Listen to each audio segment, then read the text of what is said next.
జీవితం యేసయ్య ఇక్కడ నిలబెట్టాడు. మొదటి మాటలు మాట్లాడుకునే ముందు శుభ శుక్రవారం గురించి కొన్ని మాటలు మాట్లాడుకొని మొదటి మాట గురించి మాట్లాడుకుందాం. ఈరోజు శుభ శుక్రవారము అంటే యేసయ్య మన నిమిత్తం మన పాపాల నిమిత్తం ఏం చేశాడంటే, మనం చేసిన ప్రతి పాపం నిమిత్తము తన శిలువ మీద మోస్తూ తన విలువైన మన కొరకు అర్పించాడు. అందు నిమిత్తము ఈ శుక్రవారాన్ని శుభ శుక్రవారం అంటాం. అంతేకాకుండా మన బంధువులు ఎవరైనా కానీ చనిపోయినప్పుడు, మన ఆత్మీయులు కానీ దగ్గర బంధువులు కానీ చనిపోయినప్పుడు ఏం చేస్తామంటే దానిని సంతాప దినముగాను లేకపోతే దుఃఖ దినంగాను భావిస్తాం. కానీ ఒక్క యేసయ్య మాత్రమే చనిపోయినప్పుడు ఏం భావిస్తాము? శుభ శుక్రవారంగా ఎంచుతాము. ఎందుకంటే యేసయ్య మన పాపాలని తాను శిలువ మీద పోస్తూ అనేకమైన ఘోర అవమానాలు, నిందలు అన్ని మన కొరకు భరించి ఉమ్ము వేయించుకొని ఎన్నో అవమానాలు పొంది ఆఖరికి తన విలువైన ప్రాణాన్ని మన నిమిత్తం శిలువలో అర్పించాడు. కనుకనే ఈ రోజుని శుభ శుక్రవారంగా మనము ధ్యానిస్తాం అనుకుంటున్నాం. కాబట్టి శుభ శుక్రవారం ఈ మాట ఇంట్రడక్షన్ చెప్పిన తర్వాత మొదటి మాటకు వెళ్దాం. మనంగా దేవుడు పదే చెప్తున్నాడు ఈ మాట చెప్పమని నాతో. లోకస్తులు ఏం చేస్తారంటే, మామూలుగా మన బంధువులలో ఎవరైనా చనిపోయినప్పుడు ఏం చేస్తారంటే ఆ రోజు మాత్రం జ్ఞాపకార్థంగా వారి సమాధుల దగ్గరికి వెళ్ళి ఏం చేస్తాము, వారికి నచ్చినవి కొన్ని తీసుకొని వెళ్ళి వారి సమాధి దగ్గర పెట్టి వస్తాము. తర్వాత ఆ రోజు వారి బాగా జ్ఞాపకం చేసుకుంటాము. తర్వాత ఏం చేస్తాము, మర్చిపోతాము. కానీ ఈ శుభ శుక్రవారంగా నేను కూడా మరణించాను కదా, ఈ రోజు మాత్రమే నన్ను జ్ఞాపకం చేసుకోగా మీరేం చేయాలి, ప్రతిరోజు నన్ను జ్ఞాపకం చేసుకోమని ఈ మాట నా ద్వారా యేసయ్య మీకు చెప్తున్నాడు. ఈ మాట నేను చెప్పుకుంటూ అనుకున్నా కానీ పదే యేసయ్య ఇంట్రడక్షన్ లో నాకు జ్ఞాపకం చేశాడు. అది నిమిత్తం మీకు ఈ మాట చెప్తున్నాడు. మొదటి మాటని జ్ఞాపకం చేసుకుందాం.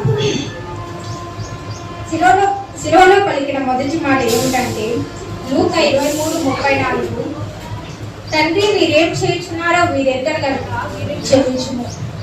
ఈ వాక్యంలో ముఖ్యమైనది క్షమాపణ నిమిత్తము మనం ఇక్కడ మాట్లాడుతున్నాము. ఈ మొదటి మాట నిమిత్తము చిన్న ప్రార్థన ఉన్నాము. స్తోత్రం నాదండి, పరిశుద్ధ పరిపూర్ణ స్తుతులకు పాత్రయైన యేసయ్య, మీ బంగారు పాదముల స్తోత్రాలు చెల్లించుకుంటున్నాం తండ్రి. అవును తండ్రి, ఈ దినం చూడక ఎంతో మంది మరణించి ఉండగా మమ్మల్ని సజీవ లెక్కలో ఉంచుకొని నా తండ్రి ఈ శుభ శుక్రవారం మమ్మల్ని జ్ఞాపకం చేసుకుని నా తండ్రి మరి నీ సన్నిధానంలో ఒక చోట చేర్చి చిన్న మందగా చేర్చిన తండ్రి మిమ్మల్ని స్తుతించి ఆరాధించడానికి ఇచ్చిన ఈ విలువైన సమయానికి మీకు 1000 కోట్ల వందనాలు స్తుతులు స్తోత్రాలు చెల్లించుకుంటున్నాం తండ్రి. అవును తండ్రి, ఇక్కడ చేరిన ప్రతి ఒక్కరిని తండ్రి జ్ఞాపకం చేసుకున్నందుకే మీకే వందనాలు స్తుతులు స్తోత్రాలు చెల్లించుకుంటున్నాం. అవును తండ్రి, మొదటి మాట శిలువలో పలికిన మొదటి మాట తండ్రి మీరేం చేస్తున్నారు, మీరు ఎదురు కనుక మీరు క్షమించిన అనే మాట నేను చెప్తుండగా తండ్రి నేను కాదు నా తండ్రి, నాలో నుంచి ప్రతి మాట నా తండ్రి మీరు ప్రతి ఒక్కరికి అర్థమయ్యే రీతిలో బోధించలాగా తండ్రి సహాయం చేయండి. నా తడబాటు వల్ల, నా భయం వల్ల నా తండ్రి నేను చెప్పాలనుకుంటే చెప్పలేకపోకుండా ఉండకపోకుండా తండ్రి ప్రతిదీ నా తండ్రి మీరు నాకు ఏది బోధించాలో నేను ప్రతి ఒక్కరికి చెప్పుటకు సహాయం చేయమని కోరుకుంటూ ఈ చిన్ని ప్రార్థన యేసయ్య పాదాల చేత సమర్పించుకుంటూ అడిగి వేడుకుంటున్నాను తండ్రి. ఆమేన్. ఈ మొదటి మాటలో మనం జ్ఞాపకం చేసుకోవాల్సింది ఏమిటంటే ముఖ్యంగా క్షమాపణ. యేసయ్య బైబిల్లో ప్రత్యేకంగా కొంతమంది క్షమించాడు, వారిని చూసాము. ఈ యేసయ్య క్షమాపణలో ఒక ప్రత్యేకత ఉందన్నమాట. ఈ వీరిని క్షమించడానికి వీరిలో ఏదో ప్రత్యేకత ఉంది కాబట్టి బైబిల్లో పొందుపరచబడ్డారు. మొదటిగా మనం చూస్తాము, ఎవరంటే వ్యభిచారంలో పట్టుబడిన స్త్రీ. ముఖ్యంగా కొన్ని ప్రశ్నలు వేసుకొని ముందుకు వెళ్దాము. మొదటిది వ్యభిచారంలో పట్టుబడిన స్త్రీ గురించి చెప్తున్నాడు. అక్కడ వాతావరణం ఏం జరుగుతుంది? మొదటి ప్రశ్న, అక్కడ వాతావరణం ఏం జరుగుతుంది? రెండో ప్రశ్న, వ్యభిచారంలో పట్టుబడిన స్త్రీని యేసయ్య దగ్గరికి ఎందుకు తీసుకొని వచ్చారు? మూడవ ప్రశ్న, ఆ తర్వాత యేసయ్య ఏం చెప్పాడు? నాలుగవ ప్రశ్న, ఫలితంగా ఆ వ్యభిచారంలో పట్టుబడిన స్త్రీ ఏ విధంగా మారింది? ఇది మనం నేర్చుకోబోతున్నాం వ్యభిచారంలో పట్టుబడిన స్త్రీ గురించి. మొదటిగా అక్కడ వాతావరణం ఏం జరుగుతుందో చూస్తాం. అక్కడ ఏం జరుగుతుందంటే యేసయ్య యెరూషలేము దేవాలయంలో బోధిస్తున్నాడు. ప్రజలందరూ శ్రద్ధగా వింటున్నారు. అక్కడ యేసయ్య ఎలా బోధించేవాడంటే ప్రతి ఒక్కరు చాలా శ్రద్ధగా వినేవారు. అద్భుత రీతిలో బోధించేవాడంటే యేసయ్య ఎలాగంటే ప్రతి ఒక్కరు తన ఆకలి దప్పులు కూడా మర్చిపోయేవారు. అంత అద్భుత రీతిలో యేసయ్య చెప్పేవాడంట. ఆ విధంగా చెప్తున్నప్పుడు యేసయ్య బోధిస్తున్నాడని తెలిసిన వెంటనే ఏమైపోయిందంటే ఆ దేవాలయంలోకి ప్రజలందరూ గుమికూడి యేసయ్య మాటలు వినడానికి ఎంతో శ్రద్ధ కలిగి యెరూషలేం దేవాలయంలో ప్రతి ఒక్కరు కూర్చొని ఉన్నారంట. అక్కడ జరుగుతున్న సన్నివేశం ఇది. ఏం జరుగుతుంది? యెరూషలేంలో దేవుడు బోధిస్తున్నాడు, యేసయ్య బోధిస్తున్నాడు. ప్రజలందరూ ఎంతో శ్రద్ధగా చక్కగా వింటున్నారంట. ఇది అక్కడ జరుగుతున్న వాతావరణం. ఇప్పుడు యేసయ్య దగ్గరకు వ్యభిచారంలో పట్టుబడిన స్త్రీని తీసుకొని వచ్చారు. ముఖ్యంగా ఆ కాలంలో వ్యభిచారంలో రెడ్ హ్యాండెడ్ గా పట్టుబడిన స్త్రీని ఏం చేస్తారంటే రాళ్లతో కొట్టబడి చంపుతారు. ఇది అక్కడ ధర్మశాస్త్రంలో ఉన్న పద్ధతి అన్నమాట. వ్యభిచారంలో పట్టుబడిన స్త్రీ ఎవరైనా చిక్కారంటే వెంటనే చిక్కారంటే వాళ్ళని రాళ్లతో కొట్టబడి చంపాలి. అది అప్పట్లో ఉండే రూలు. ఇవి పరిశీలనలు శాస్త్రులు ఏం చేస్తారంటే ఆమెను శిక్షించక యేసయ్యని ఏ విధంగా అయినా సరే యేసయ్యని ఇరికించాలనే ఒక దురుద్దేశంతో యేసయ్య దగ్గరకు వ్యభిచారంలో పట్టుబడిన స్త్రీని తీసుకొని వచ్చారు. అప్పుడు ఏం జరిగింది? యేసయ్య ఏం చెప్పాడనేది మనం తెలుసుకుందాము. ఈ పరిశీలన అక్కడ వాతావరణం మరొకసారి జ్ఞాపకం చేసుకుందాము. యేసయ్య చెప్తున్నాడు, ప్రజలు శ్రద్ధగా వింటున్నారు. ఈ సమయంలో ఏం జరుగుతుంది? శాస్త్రులు పరిశీలనలు అనేవారు వ్యభిచారంలో పట్టుబడిన స్త్రీని యేసయ్య అక్కడ ఉన్న ప్రజల మధ్యకి తీసుకొని మధ్యలో పెట్టారు వ్యభిచారంలో ఉన్న స్త్రీని.